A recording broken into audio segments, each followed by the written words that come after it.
खबर शामिल करते हैं सियालकोट से। हमारे नुमाइंदे असद बेग की रिपोर्ट के मुताबिक खालिद वसीम एडवोकेट उम्रा की सआदत हासिल करने के बाद अपनी रिहाइशगाह पहुंचने पर उलमा कराम और अफकार से मुलाकात। इस मौके पर आए हुए मेहमानों ने मोहम्मद खालिद वसीम का इस्तकबाल करके इनको फूलों के हार पहनाए और इन्हें उम्रा की सआदत हासिल करने पर मुबारकबाद दी।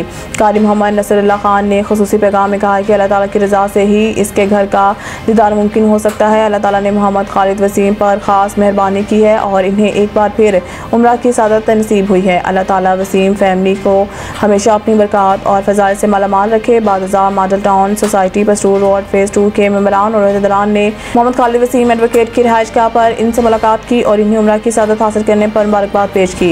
इस मौके पर आए हुए मेहमानों ने मोहम्मद खालिद वसीम एडवोकेट और इनके साहबजादे उसामा वसीम को फूलों के हार और माला पहनाई, जबकि फूलों के गुलदस्ते पेश करके इनका वालहाना इस्तकबाल किया।